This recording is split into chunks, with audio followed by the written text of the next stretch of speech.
All right, welcome to today's show. So lots happening. We're going to talk about what's happening with Japan and why Bitcoin is crashing down. We're going to talk a little bit about strategy, even though the stock is dropping too with Bitcoin. There's some nice moves that strategy made. And then we're going to get into hearing from Tom Leaf, talking about the end of the year and what's going to happen there as well. So we're going to jump in, not tax advice, not financial advice, not legal advice. Do your own research on everything. So, there's good news going on in the marketplace, but we're seeing a crash. We had a run up to 92 on Bitcoin or 93 over the last week, and all of a sudden there's just a dump. And so we're going to talk a little bit about that today and what's happening and jump in. So also, during this time, my plan right now, I'm continuing to trade BMNR. And that's one of my things at the bottom of the market. You've heard me say this over and over again. I'm trading and I'm picking up gains is my game plan all the time.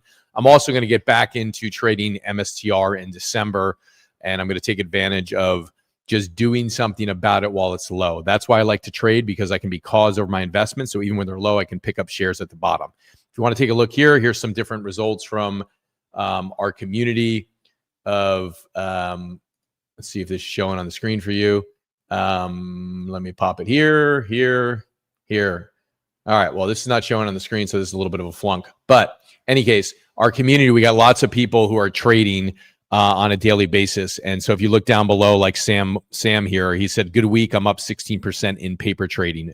This morning is bonkers, but I bailed at 2% gain on the pre-market.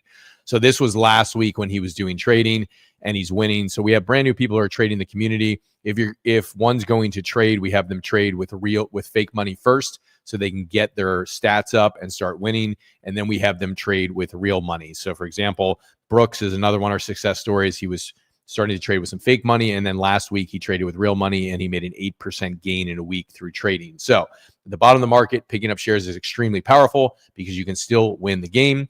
If you want to get any data for free on my trading strategy, you can go right here, and you can actually go get my book for free, which is my money game book. 100% free. And there is also a trading video in there that you can watch for free, and you can look at my system. If you like it, then you can reach out to us. Okay. So let's jump in and let's get in the game of what's actually going on. So when you take a look at why Bitcoin crashed this week, $86,000. I mean, then it dropped to $84,000. So let's see where we're at right now. Bitcoin has been low, and it's sitting right now around $85,000. Okay. Ethereum's down around 2740 right now. Two big problems hit at the same time. So number one, the world economy freaked out a little bit on the macro side. Traders using too much borrowing and leverage got wiped out. So there's some long positions that got wiped out. When both happen together, boom, price falls fast. Big news, Japan's bond yields shot up. All right. So Japan's 2-year bond went up. It went above 1%, and the 20-year bond hit 2.89%, the highest level in almost 30 years. So think of it like this. Higher yields equals borrowing money in Japan becomes more expensive. When borrowing costs jump suddenly, big investors panic. So what do? They rush out of risky assets like stock and Bitcoin. And the carry trade is breaking. So for almost 30 years, Japan's rates were super low. Japanese investors would borrow cheap money. This is a carry trade, right? They borrow cheap monies, and then they take that money that they borrowed cheap in Japan, and they would go invest it overseas. And they'd invest it in US bonds, or they could invest it in other things like stocks or crypto. So now yields in Japan are rising fast. So Japanese investors bring money back home. They sell foreign assets like US bonds, and now they're going back and they're buying the yen, right? Because their interest rates are higher. This huge shift is called a carry trade unwind, and it shakes the markets everywhere. Yields didn't rise slowly. They jumped from around 1.6% to 1.8% super fast. Investors have no time to plan. They must sell things immediately to avoid losing money. That's why Bitcoin, one of the reasons why Bitcoin dropped suddenly, okay? This creates a chain reaction. Japanese investors unwind their positions. They sell foreign bonds, and this pushes global interest rates up. No bueno. They buy yen, and the yen gets stronger. So in a nutshell, Japan had a lot of money invested in US bonds. All of a sudden, their interest rates shoot up. They bring their money back off from offshore because they're like, oh, wow, like it costs more to borrow money in Japan. All right, our interest rates are higher. So if we put money into the yen, we're going to get more interest. Okay, we pull money from the US, we bring money back to Japan, we put money in the Japanese yen. And that's what happened. Okay, strong yen And then the carry trades become too expensive, meaning like I'm not going to borrow money in Japan anymore and put it in US bonds because I'm not making the spread. I can't borrow low and then put it in US bonds that are going to pay a lot. Can't borrow low and invest in something that has high rate of return. Now my borrow rate is high, so I'm not going to do it anymore. So I'm put money in Japanese, in the Japanese yen. So expensive carry trades equals more selling. More selling, Bitcoin crashes first because crypto trades 24/7. Even the US is feeling it. Japan is a huge buyer of US bonds, but now they're selling those bonds to take money back home. So they're taking money out of US bonds, bringing it back home. Okay. This causes US yields to rise, liquidity to get tight, risk assets like Bitcoin, Ethereum, and stocks to fall. And this is almost the same thing that happened in August 2024 crash. Bitcoin drops sharply again today, wipes out huge market value, just heavy liquidations. Okay. The loss on Bitcoin is more than 5%. It's down like 6% or more, and wipes out a percentage of the market cap. $600 million in liquidations today. No bueno. Nobody likes it. Okay. So last time we saw a fully red Q4 for Bitcoin was in 2018. So this is very weird that's happening right now. This is not the traditional cycle at all. ETF flows were weak all week, but a big bounce on Friday kept Bitcoin, Ethereum, and Solana from ending. And so, obviously last week we had a run up, which was good. In Bitcoin, we had a run up all week. Ethereum had a run up, a Solana run up. So, that was good last week, not good for this week. But here's some good news. Whales holding 1,000 plus Bitcoin just spiked sharply. Okay. So signaling big buyers are stepping in, and historically this happens before a major bull run. So the whales are getting back in the game. The whales holding 1,000 plus Bitcoin has spiked. And so we're seeing some good news in spite of it. Okay. So let's talk about strategies, newest updates. Obviously the stock is trading poor today. I was going to say piss poor, but they're poor today. Okay. So Strategies acquired 130 Bitcoin for $11.7 million at $89,000 per Bitcoin. So as of 11:30, they now hodl 650,000 Bitcoin acquired for $48 billion total, and at $74,000 per Bitcoin. Okay. So they keep acquiring, they keep buying. It's worth about $59 billion today. It's almost 3% of all the Bitcoin supply in the world. And so there's some new Bitcoin price targets here to take a look at. Before, the company was planning things based on Bitcoin being $150,000. So this is MSTR's plan. Okay. And the price dropped. So now they're using a new range of 85,000 to 110,000 for their planning and their predictions. This helps them estimate their profits more accurately. If Bitcoin goes higher, they earn more. If Bitcoin stays low, they earn less. Update number 3, Bitcoin yield percentage. Okay. So as you know, Strategy tracks Bitcoin yield. This number tells us how much more Bitcoin the company earns for every share people own. Right now, the yield's 24.6%. The goal for the whole year was 30%, but now they think it will end somewhere between 22% and 26%, a little below target. The high end happens if they raise more money. The low end happens if they hold more cash. Okay, update number 4, how earnings will work. So we take a look at this. Earlier this year, the company already earned $12 billion of operating income, $8.6 billion of net income, $27 earning per share. Those numbers were based on Bitcoin being $114,000. No longer. Bitcoin is not $114,000. So if Bitcoin ends above $94,000, they make profits. If Bitcoin ends the year below $94,000, they show losses. Their new year end guesses: worst case, 85,000, smaller gains or losses. Best case, 110,000, much bigger earnings. That's Strategy's kind of, range of prediction of where they see the targets for Bitcoin end of 2025. Okay. So that's clearly a wide range. Originally, they wanted $20 billion Bitcoin gain. Right now, they're at $10 billion. With the new price average at 85,000 Bitcoin, gain equals $8.4 billion. And at $110,000 Bitcoin, the gain is $12.8 billion. Okay. So the final number depends mainly on Bitcoin's price at the end of the year. Update number 6, their capital structure. This is very important. The company is in strong shape financially. Here's the simple version. The company is worth $68 billion right now. Their Bitcoin reserves is about $59 billion. They owe $8.2 billion in debt. They have $7.8 billion in preferred equity. through their strike and their strife and their stretch and their STRs, all kinds of STR things they have. Their total leverage is only 22%, which is low and safe. You know, and that's when you look at that total leverage, that's including their leverage with their preferred equity. If you look at their debt to their Bitcoin value ratio, that's only like 9 or 10%. So this means the company's not over borrowed or risky, which is good. Update number 7, new USD reserve. So this is a big news coming in where a strategy establishes a $1.44 billion US reserve. The company added something new called a USD reserve. It's basically a big pile of cash they can use anytime. They raised $1.4 billion in 8.5 days. This money helps them pay interest, dividends, and other short-term costs without ever selling Bitcoin. And that's the key thing. They said they wouldn't sell Bitcoin, so they're not selling Bitcoin. They want at least 12 months of dividend money stored. Now they already have 21 months, almost 2 full years of dividend money. So this makes the company much safer and more trusted. Why this is good. Even during the Bitcoin dip, the company showed they can raise money. They can stay safe. They can protect shareholders. And most importantly, they never have to sell their Bitcoin. And that's what people have been worried about, right? So the Bitcoin reserve plus USD reserve together make the company very strong for the long term.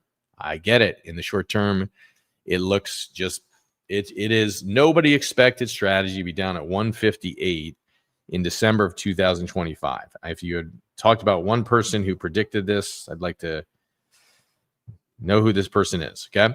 So nobody thought this was going to happen. Yeah. People thought that strategy go down to 200, you know, maybe a little bit lower, but not 158. But that's the good news I have to share about strategy for the long term. And again, I continue to hold the asset for the long term. And that's my plan. But I am going, my plan is to trade BMNR on the daily, almost not every day, but most of the time I trade BMNR. And then I'm going to trade strategy. I'm going to start trading strategy in December and going into next year. So that's my plan. If you want my book, you can grab it down below. Money Game. Also, my trading strategy is there. Snag it. The book's really good. We've gotten a lot of good feedback on it. You can see the book's here. And then I'll also give you a free video on it. Lots of my clients are kicking butt with this and making money. They've never traded a day in their life, and people are winning. So if you want the book, you can snag it down below. But that's my strategy. Pun intended for handling strategy. Eventually, I'm going to trade them again and start picking up some money at the bottom. Okay, so that's the game plan with strategies. Now, BMNR, what the heck's going on with them, right? So BMNR latest holdings, $12.1 billion in total crypto, 3,726,000 ETH at a price point of about 3,000, 192 Bitcoin. Very small percentage of their reserves are Bitcoin. And then they've got a $36 million stake in ACO Holdings. And they got cash of $882 million. If you watch my previous video with that $882 million of cash, they could buy a lot of Ethereum. So they already own 3% of the supply. So they're on track to own their 5% like they planned. And this is just a recap of what I just said in one slide right here. Okay. So,